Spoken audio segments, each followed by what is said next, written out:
tardes. Buenas tardes. Hola, muy buenas tardes. ¿Qué tal? Muy buenas tardes.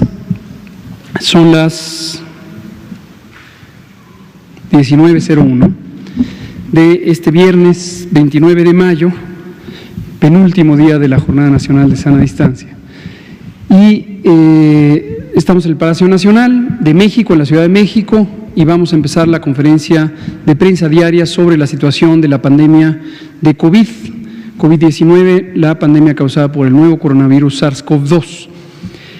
Hoy tenemos varios elementos que comentar, que son parte de lo que hemos estado platicando a lo largo de la semana. En particular vamos a tratar el informe técnico, como siempre, que lo presentaré yo, y me da, como siempre, muchísimo gusto que este sea un foro del gobierno en su conjunto. Las actividades que aquí se presentan no son de la Secretaría de Salud, son de todo el sector salud y son de todo el gobierno federal. Y así ocurre hoy, que nos acompaña nada menos que el secretario de Educación Pública, el maestro Esteban Moctezuma Barragán, con quien hemos venido trabajando la Secretaría de Salud y el Sistema Educativo Nacional, toda la autoridad educativa del país, en los distintos protocolos que él mismo presentó esta mañana. Bienvenido, secretario. Mucho gusto. Gracias. Y nos acompaña también, desde luego, nuestro querido amigo y miembro del sector salud y del sector seguridad social, es nada menos que el líder de ello, el maestro Zoe Robledo, quien tiene la encomienda de coordinar al grupo de trabajo sobre la reactivación del sector productivo con los tres nuevos sectores y lo que presentó esta mañana. Entonces, el propósito de la segunda parte, la parte temática, es precisamente atender y poder dar mayores detalles sobre los distintos elementos que tienen que ver con esta nueva normalidad. El elemento específico del sector educativo, del Sistema Educativo Nacional, y el elemento general que coordina el Seguro Social sobre la seguridad sanitaria en el campo de trabajo. Bienvenidos también. Entonces, me permito ponerme de pie para presentar y al regreso iniciamos con la parte temática.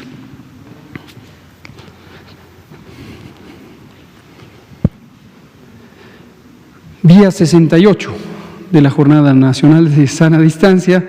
Nos queda formalmente un día más, sábado 30 de mayo, y deseablemente aprovechar el domingo 31 de mayo, aunque ya no está formalmente la jornada, pero un domingo, un día de descanso, quedémonos en casa, no hay necesidad de salir ese día. Y el lunes primero, inicia el proceso de la nueva normalidad, que como decíamos esta mañana, inicia con todo el país en color rojo, en el color rojo del semáforo, excepto Zacatecas, que está en color naranja, y esto quiere decir las 32 entidades federativas están en una situación de alto riesgo, en el caso naranja, o de máximo riesgo en el color rojo. Y las restricciones correspondientes están publicadas en el Diario Oficial, en el acuerdo del secretario de Salud del 15 de mayo, que especifica cuáles son las actividades que pueden ocurrir cuando el semáforo está en rojo, que básicamente son las esenciales y que se incorporan las tres nuevas esenciales: construcción, la industria automotriz y la minería. La siguiente, por favor. La situación mundial: 5.701.337 personas han tenido COVID y este ha sido confirmado y notificado desde que inició la pandemia. De ellas, 1.362.510, que representa el 24%, lo han tenido en los últimos 14 días y por lo tanto son la parte activa de la transmisión de esta epidemia. 6.3% es la tasa de letalidad global estimada y la distribución por regiones del mundo o por continentes es la que se muestra en la pantalla, claramente con la región de América en una fase creciente. Y en cambio Europa en una fase decreciente y otras áreas, otras zonas, otros continentes como la zona del Mediterráneo Oriental en también una fase creciente, pero en menor proporción. La siguiente. En México, 84.624 personas han tenido COVID y este ha sido notificado y confirmado por laboratorio desde que inició la epidemia en México el 28 de febrero. 16.202 lo han tenido en los últimos 14 días, por lo tanto son el elemento que en este momento contribuye a la transmisión de COVID y muy desafortunadamente 9.415 personas han perdido la vida por COVID. 264,000 han sido estudiadas, resultando en las ya mencionadas positivas o en 140,553 que han sido descartadas, aunque fueron casos sospechosos y en su momento, como todos los casos sospechosos, contribuyeron muy importantemente a identificar los patrones de ocurrencia de la enfermedad del síndrome COVID, compatible con COVID. La siguiente. En el mapa de casos acumulados, que se cuenta desde el 28 de febrero, tenemos 66.2 personas por cada 100,000 que han tenido COVID desde el 28 de febrero. La distribución en el territorio nacional es heterogénea, aunque cambia menos que los casos nuevos, porque es la suma de casos que ya han ocurrido. La siguiente. Aquí lo podemos ver en esta gráfica de columnas que sigue siendo, y no es esperable que sea diferente en el corto plazo, el Valle de México tiene prácticamente la mitad de los casos que han ocurrido, seguido de Baja California, Tabasco, Veracruz, Sinaloa y después otras entidades. La siguiente. En los casos recientes, los casos de los últimos 14 días, vemos también estabilidad, no ha cambiado respecto a ayer, desde luego cambian los números, pero las categorías han cambiado poco, por lo tanto la coloración con que se representa a las entidades federativas es semejante o igual a la que teníamos ayer, y en la gráfica de columnas de la siguiente diapositiva podemos ver con mayor claridad. También para los casos recientes, el Valle de México es la zona de mayor actividad. Todavía. Y tenemos aquí sí algunos cambios. Puebla cambia de lugar, empieza a estar más cerca, está en el tercer lugar. Le sigue Tabasco, que antes era el tercero, y después Baja California, Veracruz, Chiapas también aumentó su representación entre los sitios con mayor cantidad de incidencia reciente. Gracias. La siguiente. La incidencia está aquí, 12.7 personas por 100,000 habitantes. En los últimos 14 días han tenido COVID, este ha sido confirmado y notificado. La siguiente nos muestra lo que corresponde al mapa con este nuevo sistema que hemos incorporado, lo vuelvo a explicar para familiaridad porque lo vamos a estar usando. Es un mecanismo muy útil que corresponde en la metodología del semáforo, nos permite ir monitoreando el cambio con respecto a las semanas previas. Concretamente tenemos ahí en verde los casos activos en el periodo del 16 de mayo al 29 de mayo, es decir, la semana más reciente, y la quincena reciente, que son los casos activos desde el 9 al 29, están representados en gris. ¿Cuál es la idea aquí? Donde veamos que la barra gris supera el tamaño de la barra verde, quiere decir que para ese periodo de comparación tenemos menor número de casos o concretamente menor incidencia en la semana reciente comparada con los últimos 15 días.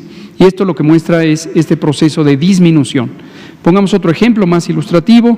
En el estado de Querétaro, la barra gris es aún más grande que la barra verde. Se puede ver al revés, por supuesto. La barra verde es menor a la barra gris. Lo mismo en el estado de Oaxaca. Y otros, Nuevo León todavía en esta semana tuvo menos incidencia que lo que hubo en la última quincena. La importancia de esto es que, aunque el semáforo lo vamos a estar anunciando cada semana, vamos a estar presentando esto todos los días y esto muestra una ventana de observación, ventana en el sentido de una metáfora de un periodo de observación a lo largo del tiempo, que irá cambiando poco, menos que el semáforo, menos drásticamente que el semáforo, pero irá cambiando y nos anticipará cuál será la tendencia del semáforo. La siguiente. La mortalidad se representa como siempre aquí, incluyendo tanto las defunciones confirmadas, 9,418, como las que están todavía en una etapa de sospechosas, quiere decir que están en estudio y, nunca hay que olvidarlo, estamos también con los otros procesos de análisis de la mortalidad. Algunos de los grupos técnicos están instalados y trabajando para analizar las otras fuentes, los certificados de defunción, por ejemplo, de personas que desafortunadamente no se les pudo tomar especímenes. Cuando tengamos resultados de este trabajo listos para las distintas entidades federativas, lo iremos presentando conforme estén los resultados. La siguiente. Defunciones sospechosas, también lo mismo, la columna está de coloración amarilla, el resto son los confirmados y la frecuencia no ha cambiado, excepto Tabasco, que ahora ya se interpuso más próximo a los primeros lugares sobre Sinaloa, que ya quedó detrás. La siguiente. Los casos confirmados y sospechosos que conforman, al final de cuentas, la curva por fecha de ocurrencia, no por fecha de notificación. La siguiente. Y aquí finalmente la curva acumulada de casos, 84.627, con la adición de 3.227 en las últimas 24 horas, que representa el 4% de lo que había el día previo. La siguiente. 770 hospitales, de los 787 hospitales COVID designados, notificaron, esto es un 98%, y la ocupación subió un punto porcentual en términos generales, y lo podemos ver en la siguiente imagen. El mapa que ponemos todos los días cambia muy poco, es difícil apreciar el número cuando cambia, cuál de los hospitales corresponde, pero es para el propósito de que se visualice gruesamente la distribución geográfica de los hospitales designados COVID. La siguiente. Aquí está, en el extremo derecho de la gráfica, 40% de ocupación, ayer era 39, subió un punto porcentual, y si nos vamos al lado izquierdo, como se puede ver, hay variaciones. Hoy tenemos 69% de ocupación en la Ciudad de México, 63% en el Estado de México, Guerrero con 62%, Tabasco con 56% y así sucesivamente. En la siguiente, la ocupación de camas para personas críticamente enfermas que requieren ventilación mecánica invasiva. A nivel nacional, extremo derecho de la gráfica, 36%, y en el lado izquierdo tenemos Baja California, Estado de México, Chiapas, Ciudad de México, ahora ya en el cuarto lugar de orden de ocupación, 71%, 61, 59, 58, y el resto que se ve en la gráfica. La siguiente.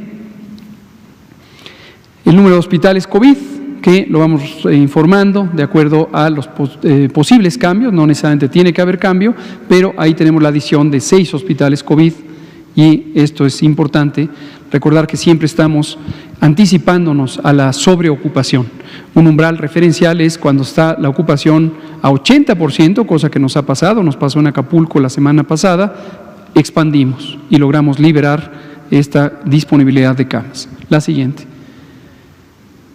Y esto que presentamos todas las semanas es el informe de muestras procesadas. Esto es de interés público, cuántas muestras se procesan en México, son las que tenemos disponibles en este momento, 280.575, se muestran en la casilla azul, en el lado derecho de la diapositiva, y aquí están las que se procesan. Estas son 225.180 que se realizan en los distintos laboratorios designados, los de salud pública y los accesorios o auxiliares de la vigilancia epidemiológica, y también las que y que incluye los hospitales y se reportan en el sistema de vigilancia de enfermedad respiratoria, y las totales que realizan la Red Nacional de Laboratorios de Salud Pública. Quiero hacer notar, esto creo que ya era obvio para la mayoría de ustedes, que a lo largo de la epidemia se van haciendo más y más y más y más pruebas, para recordarles que no hay un límite, no hay un límite preespecificado, no hay una cuota diaria, no hay una cuota mensual, no hay una cuota por estado. Conforme haya casos sospechosos, se deben hacer pruebas. No debe haber restricción alguna y jamás debe haber una disposición de que se prohíba hacer pruebas. Cuando haya un caso sospechoso de COVID, de acuerdo con el lineamiento de vigilancia epidemiológica, si es un caso leve, se deben realizar pruebas al 10% en las unidades monitoras de enfermedad respiratoria. Si es un caso grave, al 100% se le deben hacer pruebas de laboratorio, tomarles la muestra correspondiente. Si desafortunadamente es un caso fatal al que no se le pudo tomar la muestra, se puede tomar post-mortem. para ayudar al proceso de identificación de las causas de muerte por COVID. La siguiente y última. Esto es para mostrar la positividad. Es importante tenerla en mente porque la positividad es el cuarto criterio del semáforo. El semáforo tiene, esto ya lo hemos presentado como uno de los indicadores, el porcentaje de positividad. ¿Esto qué quiere decir? De cada 100 personas que se les toman muestras, se procesan en el laboratorio, ¿cuántas resultan positivas? Y hemos tenido cierta estabilidad a lo largo de la fase 3, que justamente empezó aproximadamente aquí, con alrededor de 41-42%, en algún caso hasta 43%. Si lo viéramos por entidad federativa, que lo graficamos todos los días y lo analizamos, vemos algunas entidades federativas que ya empezaron a reducir y están alrededor de 30-25%, y eso es un excelente indicador de que está en reducción la epidemia, correlaciona muy bien con los otros indicadores de la curva epidémica. Y para el semáforo, un elemento que quisiera también compartirles, ¿por qué está todo en rojo? Porque el semáforo está diseñado ex profeso, los criterios del semáforo, para tener la máxima seguridad sanitaria en el primer momento del desconfinamiento. ¿Qué quiere decir esto? No queremos tener criterios suaves en este momento, porque todas y todos, supongo, toda la sociedad tiene como prioridad 1 evitar los rebrotes. Y esta mañana lo comentamos nuevamente, si tenemos criterios bajos, laxos, suaves, permisivos, entonces tendríamos un desconfinamiento demasiado acelerado. En este momento, si de los 4 indicadores del semáforo, uno es rojo, todo el semáforo es rojo, para cada estado. Entonces no debe sorprender eso. Un estado puede tener, por ejemplo, un verde en primer criterio, un amarillo en el segundo criterio, otro amarillo en el segundo criterio, pero el cuarto criterio es rojo, se toma el rojo. Esto es deliberado, es a propósito, porque no podemos arriesgarnos en la primera etapa de desconfinamiento a que seamos permisivos.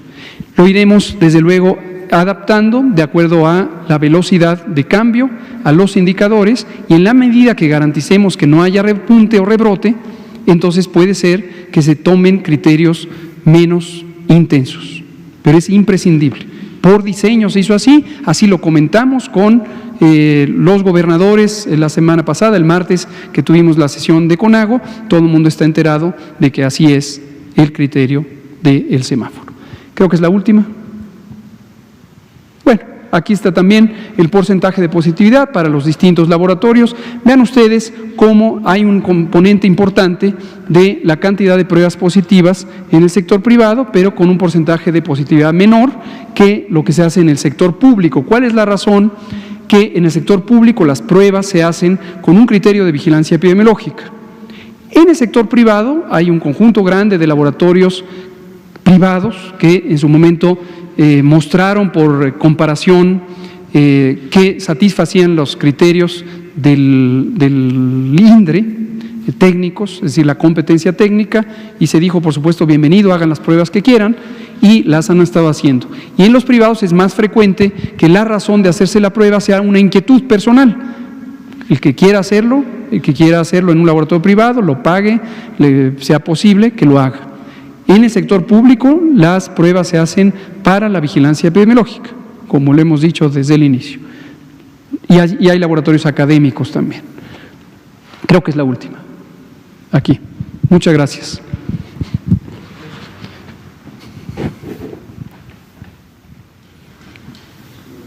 Abrimos a preguntas y respuestas.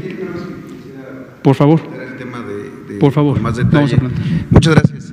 Solamente para comentarles, muchas gracias, subsecretario, secretario Esteban Moctezuma, sobre lo que vimos en la mañana, para entrar un poquito más a detalle sobre la nueva normalidad en el espacio laboral, que no es otra cosa más que la reactivación de la planta productiva de nuestro país.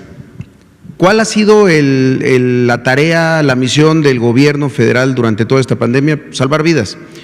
Esto es lo que hacen las instituciones como el Seguro Social, la Secretaría de Salud, el ISSSTE, a la hora de reconvertir camas de hospital, preparar equipos para atender a todas las mexicanas y mexicanos que se hayan contagiado. Pero también salvar vidas tuvo que ver justo con todas estas medidas de sana distancia, de la Jornada Nacional de Sana Distancia.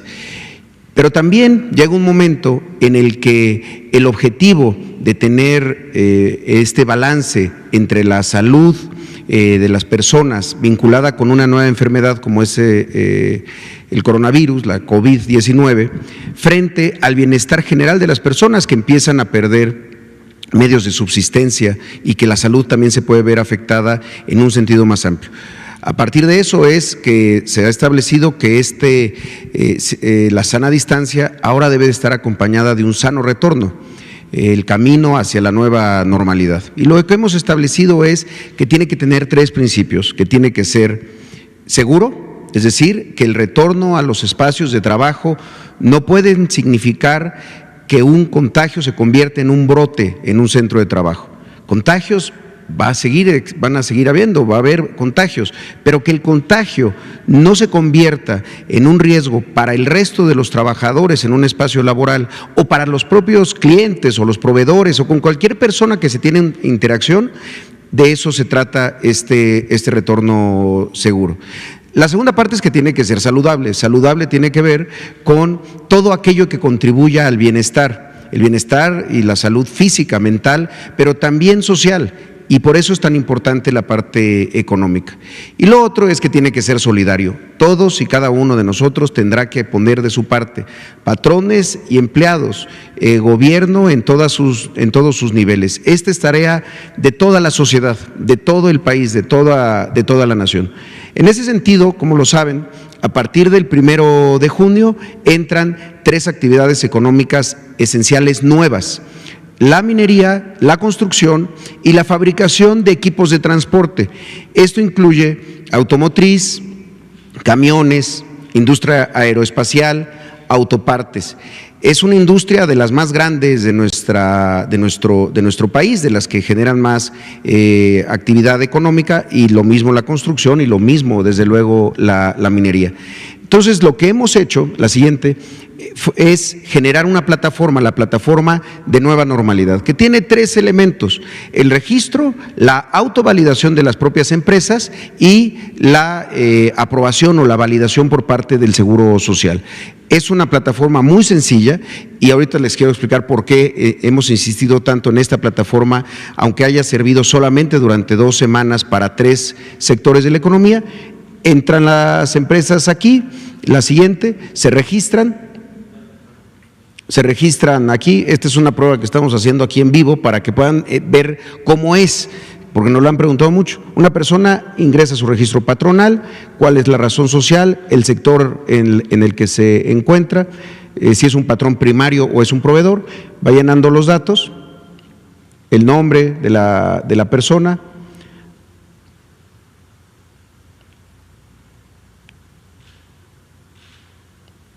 un correo electrónico, un teléfono. Ahí tienen algunos ya campos llenos para que lo podamos hacer más rápido. Genera todos esos datos y continúa. A partir de ese registro puede pasar a la parte de validación, que esta es la más importante. Son 78 puntos de autovalidación. Preguntas binarias de sí o no. Si la industria, la empresa cuenta con entradas y salidas exclusivas de personal en caso de que se cuente con un solo acceso, cómo se señaliza por dónde debe de entrar cada quien y cómo se separan. 78 puntos que son la nueva normalidad ya materializada, cosas nuevas que no existían antes. Una vez que llena todo esto, pasen a la siguiente, ya se hace la validación por parte del Seguro Social. Así ocurrió y así operó durante estos 14 días para estas 3 industrias. La siguiente. ¿Cómo lo logramos? Pues de la única forma como se puede hacer esto en un momento tan delicado de este equilibrio entre la sana distancia y el sano retorno, con diálogo, con colaboración y con involucramiento de todas las partes, en este caso de todas las industrias, pero también de los gobiernos locales, de las autoridades y los gobernadores, la gobernadora Pavlovich, la jefa de gobierno, con quienes hemos estado hablando de manera permanente sobre estos tres sectores. Desde luego hay estados en donde los tres sectores están presentes. Sonora, por cierto, es uno de ellos. Hay minería, hay construcción, hay industria automotriz, y así con todos y cada uno de ellos, y con las previsiones en este momento de cuáles son las curvas epidemiológicas. La siguiente. Ahora, ¿cómo vamos? Lo mencionamos en la mañana. Como lo ven, este dato se va actualizando. En la mañana eran 15,000, ahorita ya llevamos 16,626 registros de estos tres sectores. 9,037 de construcción, 5,587 de transporte, 2,004 de minería. La siguiente. Ahora, ¿qué es lo que sigue? Y esto es la parte importante, porque son 15,000 registros patronales de cerca de 1 millón, y muchos de estos tienen que ver con los otros conjuntos. Estos son las que hemos llamado neoesenciales, pero hay esenciales previas que también les estamos solicitando que hagan este mismo procedimiento de autovalidación, pero con una diferencia: ya no tendrán que esperar la notificación del Seguro Social. La autovalidación, bajo protesta de decir verdad, se llena y a partir de eso se le da, digamos que de manera automática, ya no hay una interacción humana, sino que de manera automática se registra que esa persona ha manifestado que ha llevado a cabo todo un protocolo de seguridad en el trabajo.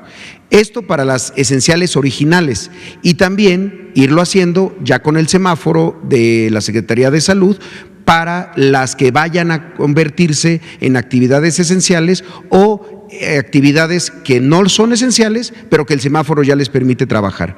¿Cuáles son las esenciales originales? Porque ese es un asunto que damos a veces por hecho que todo el mundo sabe. La siguiente.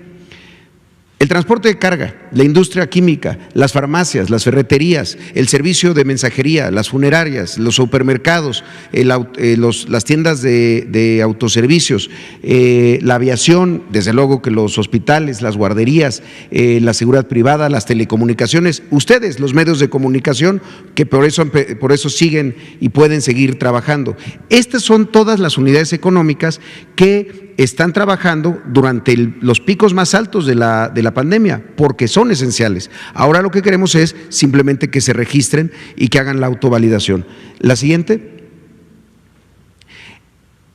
Creo que algo bien importante que debemos de destacar y de comunicar y de explicar muy bien a la población, y particularmente en este caso a los trabajadores, es que la cuarentena, si lo vemos como parte de una película de nuestra vida, es como si no significa que le hayamos puesto pausa a la película y que entonces le quitamos pausa y regresamos al momento donde estábamos.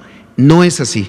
Es como si le hubiéramos adelantado de capítulo. Vamos a regresar a los centros laborales y ya no va a ser igual, la vida ya no va a ser igual, el entorno, las conductas, los hábitos deben de haber cambiado. Si no han cambiado, es que algo estamos haciendo mal. Si no han cambiado, es que eso que estemos haciendo mal es un riesgo para las personas. Aquí pongo algunos ejemplos reales de algunas plantas que hemos estado en contacto con ellas. Así se entraba una planta antes, en esto, así era. Bueno, ya no va a ser así, tiene que ser así, con señalética. Esto es lo que llamamos ingeniería, que tienen que haber señales claras. Ustedes mismos, antes de si ven hace un año la conferencia, pues se sentaban con menos distancia, la gente que se presentaba en una mesa como esta se sentaba con menos distancia, pero así tiene que ser en todos lados. Siguiente. Esta parte, que es la que nos interesaba mucho, es el primer punto de verificación: cómo son los filtros de entrada. Pues antes se hacían de manera muy común cuando se tenía, por ejemplo, de un estacionamiento. Ahora tiene que estar señalado, pintado literalmente, con señales por dónde debe de caminar la gente y en qué sentido. Eso es la nueva normalidad, porque esto es para siempre ahora. tenemos que empezar a vivir con esto como parte ya de nuestras costumbres, como aprendimos a no circular un día en el no circula, o como aprendimos a no correr, no gritar y no empujar ante un sismo. Antes no lo sabíamos, ahora lo debemos de saber. La siguiente. Por ejemplo, los filtros, este tipo de aditamentos como los tapetes sanitizantes van a empezar a convertirse en elementos cada vez más comunes. Son tapetes que, para decirlo en cristianos, tienen agua con cloro, o bueno, cloro, aquí el doctor López-Gatell puede decir cómo se hace esta solución, pero que es para que unos zapatos que pueden tener, estar contaminados, se limpien al pasar por ahí. Los filtros vehiculares, las tomas de temperatura, ustedes cuando llegan aquí, pues pasan por una toma de temperatura. Eso no ocurría antes, ahora tiene que ocurrir porque es parte de la manera como una empresa puede detectar que alguien está enfermo y pedirle pues que ya no, que vaya a su clínica o que vaya a su unidad de medicina familiar o que no entre porque contagios habrá. Lo que no queremos es que haya brotes en los centros de trabajo. Los filtros peatonales, filtros vehiculares. La siguiente. No, creo que hasta ahí llegamos. Esto es lo que hay que estar explicando. Y de esto hay mucho que decir. Hay mucho que decir sobre horarios escalonados, sobre usos de equipos de protección personal, sobre promoción de la salud en el entorno laboral. Y de eso es lo que nos ha encargado el presidente, que en los próximos 3 días estemos explicándolo para que todo mundo sepa, ahora que llegue el 1 de junio, a qué es a lo que se tiene que encontrar. Y sobre todo, el último y el más importante de los elementos, la corresponsabilidad basada en la confianza. Nosotros confiamos que todas las empresas ya han hecho esto y están listas y están preparadas, y les creemos. Y también les pedimos a los trabajadores que en caso de que esto no lo vean, que esto no lo identifiquen, lo notifiquen, porque lo más importante es la seguridad y la salud de los trabajadores en el entorno laboral. Desde luego que hay otros espacios de lo público, de lo social, pero en este caso, en la reactivación económica, que es la que tendrá un mayor impulso a partir del 1 de junio, hay que tener mucha atención. Y creo que si lo hacemos juntos, nos va a salir muy bien. Gracias. Muchas gracias, maestro Zoe Robledo. Le pido al secretario de Educación Pública si nos comenta. Si lo pueden poner un poquito más amplificado. Esta mañana presentamos el plan general de los lineamientos para el regreso a clases en la nueva normalidad. En estos 3 días yo lo que quiero es ir un poco más a detalle en los temas que más importan a la sociedad en general, a las madres y padres de familia, a las maestras y maestros, y principalmente a las niñas, a los niños y a los jóvenes. Punto número 1, el regreso a clases en educación básica va a ser estando en semáforo verde, o sea, esa es la condición. Aquí tenemos fechas de referencia en caso de semáforo verde. Y dice fechas de referencia. O sea, estamos yendo hacia allá, pero la condición, citando a un célebre vocero, es sí y solo sí tenemos el semáforo verde. La fecha de inicio de clases del ciclo escolar 2021 es el 10 de agosto, como ahí está especificado. El 10 de agosto empieza el ciclo 2021, el 10 de agosto inician clases, estando en verde, todas las escuelas de educación básica, que comprende inicial, preescolar, primaria y secundaria. 10 de agosto. Ahora, la semana que entra, el viernes 5 de junio, damos por concluido Aprende en Casa. Pero hay una serie de trabajos que tienen que hacer las maestras y los maestros, que le llamamos la carga administrativa, porque tienen que cerrar el curso de 19-20.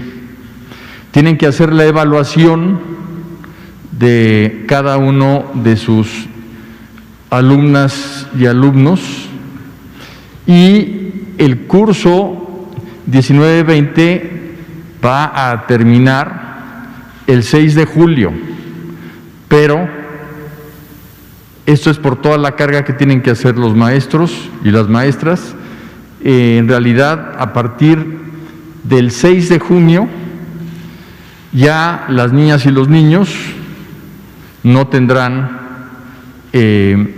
ningún contenido que vaya a ser después evaluado, o ninguna pregunta dentro de lo que se exhibe en televisión o internet, y la propia relación de las maestras y los maestros con las niñas y los niños va a variar, porque ya no va a ser de aprendizaje, sino en todo caso serían temas más orientados hacia la valoración de su trabajo.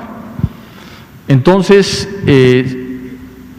concluye el ciclo escolar 19-20 e inicia el 2021 el 10 de agosto.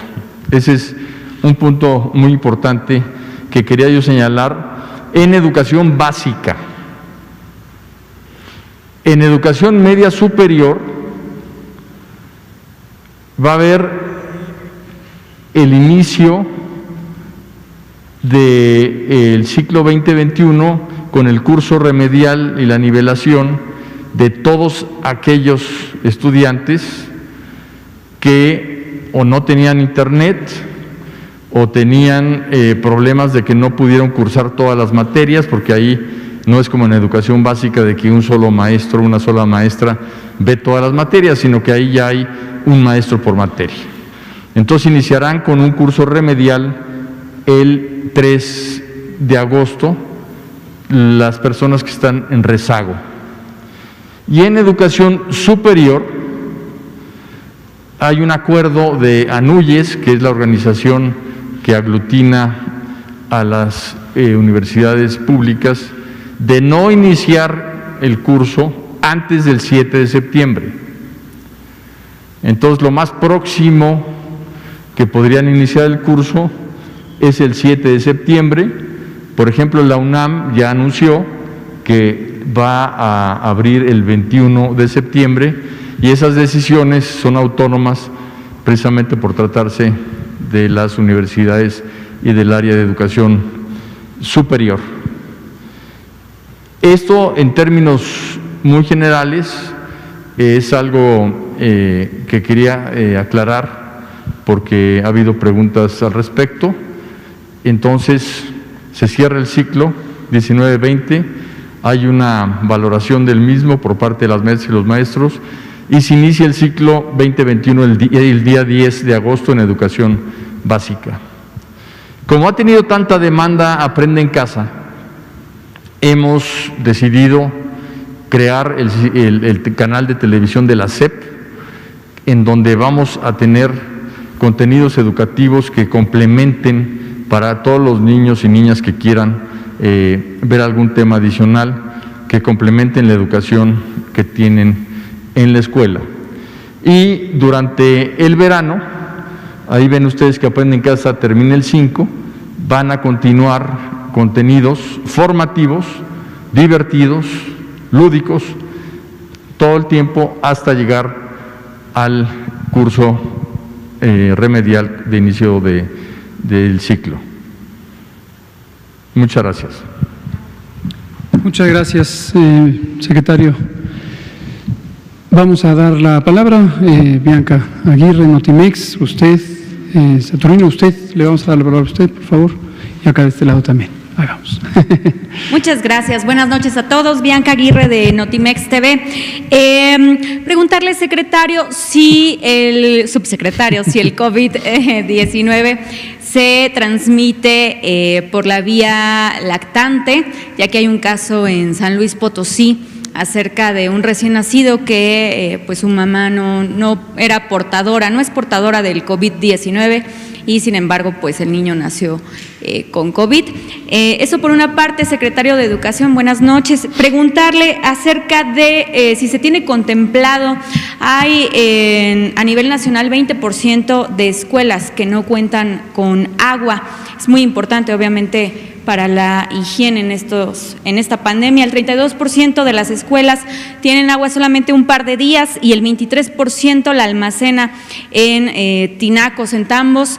Y bueno, pues, ¿qué va a pasar con esto? Si lo han tomado en cuenta. También saber sobre las fechas del Comipems, de este examen, cuándo van a ser y si se harán en las mismas sedes de aplicación que ya se tenían contempladas. Y finalmente, maestro Zoé, buenas noches. Usted comentaba acerca de los tapetes sanitizantes. ¿Es recomendable los arcos sanitizantes? Ya lo decía el doctor Hugo López-Gatell en alguna ocasión, pero hay empresas que están en este regreso a la nueva normalidad pensando si adquirirlos o no.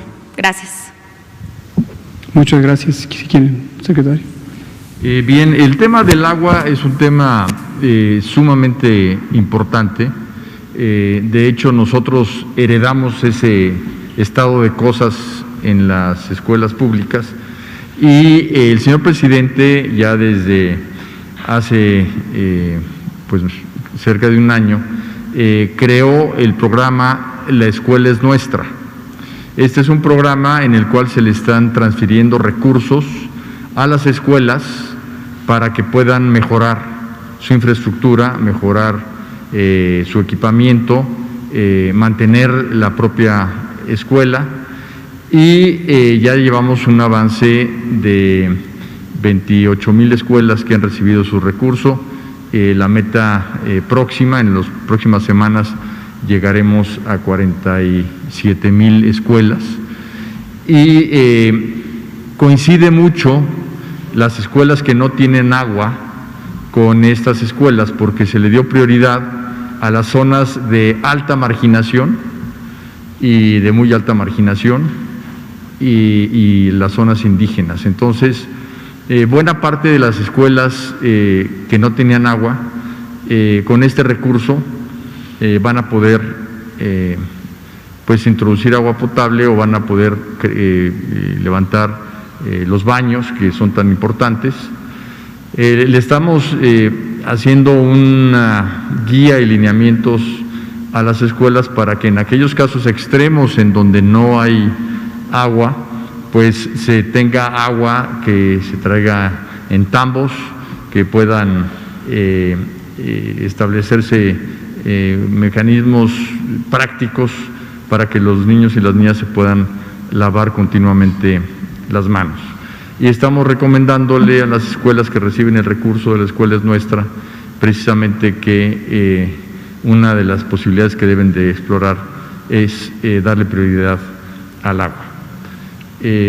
¿Cuál era la otra pregunta?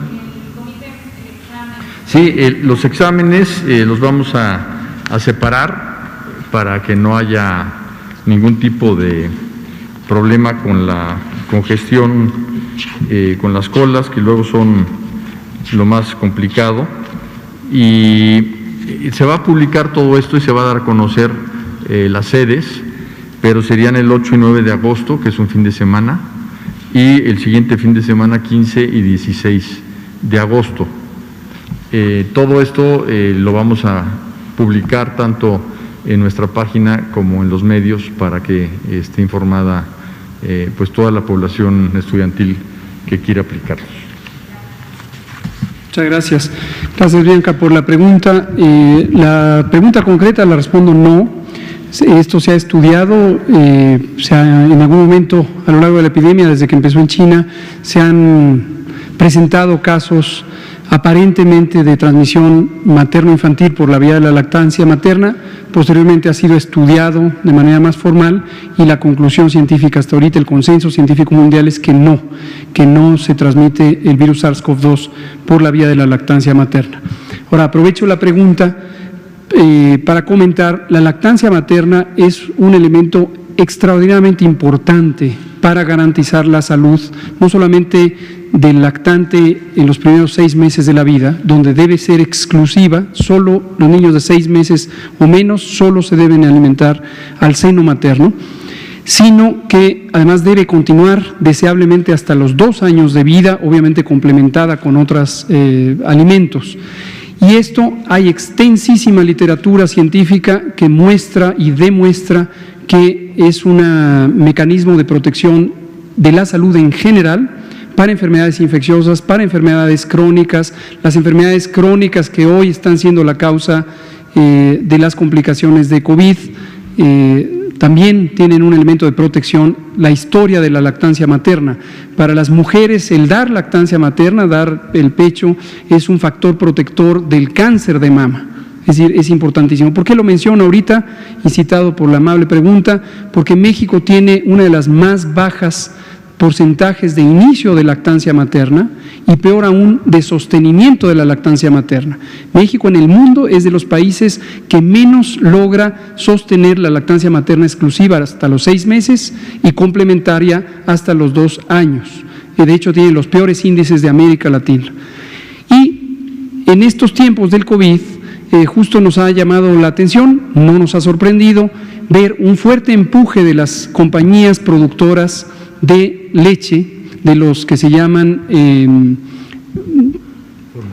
fórmulas, justamente gracias, las fórmulas lácteas, y esto es contrario a un acuerdo global que existe desde 1981, que se llama el Código de Comercialización de Sucedáneos, y es un acuerdo podríamos decir ético, es un compromiso ético de los distintos gobiernos. Desde 1981, los gobiernos que son miembros, los Estados miembros de la Organización Mundial de la Salud, para no tener prácticas de promoción de los sucedáneos de la leche, que es como se conocen también, para que no disminuyan el estímulo para tener lactancia materna. Entonces, este es un reto mayúsculo de la salud pública, una más que se suma, igual que los alimentos no saludables, los productos ultraprocesados, que nos han llevado a la más grande epidemia de obesidad, sobrepeso y diabetes en el mundo entero.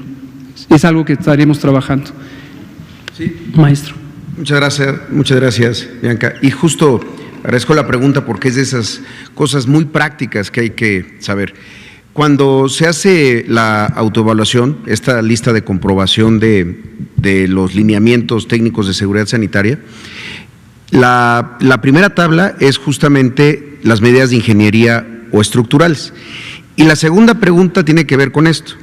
Y déjame leerla para que entendamos qué es lo que contestan las empresas. La segunda pregunta es: la empresa cuenta en los accesos al centro de trabajo con tapetes sanitizantes o alternativas similares, o en su caso se otorgan protectores desechables de calzado. Y específicamente le decimos allá a las empresas, no se recomienda el uso de arcos desinfectantes. Después las otras preguntas tienen que ver con los mismos tapetes, si los tapetes o sanitizantes se hacen con el hipoclorito de sodio con concentraciones del 0.5% y si se está reponiendo de manera constante. ¿Por qué es importante decirlo? Porque en este caso, esta lista de autocomprobación, esta autoevaluación, es también distinta por el tamaño de la empresa. Una planta que tiene más de 250 trabajadores, que puede llegar a tener 1,000 trabajadores, pues tenemos que ser todavía más rigurosos y son más los puntos de comprobación. Cada vez que se hace más pequeña la empresa, no es que se relajen las medidas, simplemente son menos puntos de comprobación. Pero en ese caso específico no se está planteando que haya arcos desinfectantes o estos arcos sanitizantes. Muchas gracias. Liz, y usted, por favor. Ya habíamos dicho que usted, ¿verdad? Entonces antes que usted, el compañero. Liz, el compañero y usted. Gracias, buenas noches a todas y a todos. Doctor Hugo López-Gatell, hace un par de días en Diario Basta sacamos un reportaje acerca de las personas que tienen artritis. Llevan ya 2 meses sin recibir sus terapias, vacunas, medicamentos, este tipo de personas que tienen esta enfermedad, pues está viendo mermada pues ya su salud. ¿Qué va a pasar con ellos? Pues obviamente están preocupados. Ese es por un lado para usted, y para otra para el maestro Zoe Robledo. Saber, bueno, dice que hay confianza que las empresas lleven estos protocolos de seguridad y de limpieza, pero de no llevarlos a cabo, ¿qué tipo de sanciones podrían tener? Gracias. Muchas gracias. Si quieres, Zoe, contestar, y ahorita abordamos este otro. Correcto. Primero, a la hora de hacer la autoevaluación y que se declara bajo protesta de decir verdad, es decir, antes de que se pueda enviar la evaluación, se está estableciendo que la persona que le envía sabe que está bajo protesta de decir verdad. Acepta también dos cosas. Por un lado, que haya acompañamiento, asesoría por parte del Seguro Social. También que puede haber por parte de otras autoridades, y lo hemos hablado con muchos gobiernos estatales, y que las propias cámaras han estado poniendo a disposición del seguro la posibilidad de ellos también contribuir en estas inspecciones. También la Secretaría del Trabajo nos ha informado que se tuvieron una autorización presupuestal para llegar a hacer 5,000 verificaciones. Eso ya tiene una implicación distinta. Lo mismo la COFEPRIS. Y en el caso del Seguro Social, aunque es un mecanismo que puede ser un poco más lento, se tarda unos días más, es que a partir del monitoreo de las incapacidades, es decir, cada vez que veamos que en un centro de trabajo empieza a haber muchas incapacidades por enfermedad respiratoria o el permiso COVID, pues entonces tendríamos que entrar. Pero ese es en el caso, digamos, de incumplimiento. Ahora, cuando se hace la autoevaluación para poder trabajar, se acepta que en caso, porque así está en el acuerdo publicado en el Diario Oficial de la Federación el día 14 y luego el adendum del 15, que se acepta y se reconoce que en caso de incumplimiento se procede a la clausura. Es muy similar a lo que ocurre con la Ley de Confianza Ciudadana, en donde a partir de mecanismos aleatorios se confía en que todos tengan en norma y en regla sus disposiciones, en aquel caso, por ejemplo, de protección civil y demás, pero que si hay una inspección por este mecanismo aleatorio, pues entonces se clausura. Entonces son varias partes, pero creemos que lo mejor, y además así ha estado ocurriendo, es que las propias empresas envían evidencia muchas veces, como estas que vimos, que ellos nos las enviaron, de ya estamos cumpliendo. Ellos tienen necesidad en muchos casos de poder echar a andar su planta productiva de manera gradual, progresiva, con porcentajes, no la totalidad de su plantilla, pero en cualquiera de los casos es importante que sigan. Entonces, es ese equilibrio entre la autoevaluación, la autorregulación y el cumplimiento, y ahí la parte clave es también los trabajadores, que si los trabajadores tienen evidencia de que hay algo ausente que puede ponerlos en riesgo, pues entonces denuncia. Gracias, maestro Robledo. Una noticia emergente positiva. La razón por la que no vino el secretario de Salud es porque el doctor Jorge Alcocer, es porque quiso personalmente atender a los padres de los niños con cáncer que estaban planteando una serie de peticiones en la Secretaría de Salud, y haya estado toda esta tarde, y en este momento me informa que ya se resolvió un punto de acuerdo que va a permitir transitar hacia adelante de una manera colaborativa. Perdón, ¿cuál fue el punto de todo el pliego petitorio? ¿Cuál fue el punto que se... Vamos a ver, lo único que me dijo es ya se resolvió, se levanta el plantón y mañana yo creo que lo podemos informar. Pero, sobre esto nada más le propongo, Liz, voy a leer con atención el reportaje del diario Basta y mañana lo abordamos para abordarlo de manera más extensa. Por favor, usted. Buenas tardes, subsecretario, buenas tardes, secretario de Educación Pública y maestro Zoe Robledo. Yo vine hace 3 semanas, no sé si se acuerde, ¿de acuerdo, doctor?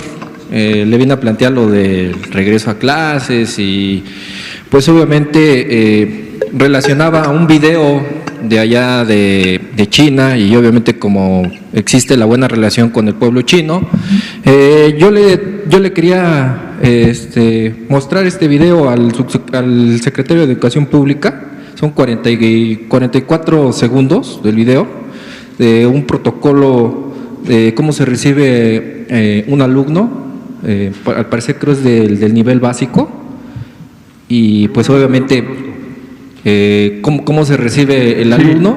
Sí lo conocí. Es en China, Entonces, pues yo no le vengo a decir que pues lo hagan así, ¿no? Pero por lo menos, pienso que sí sería algo considerable.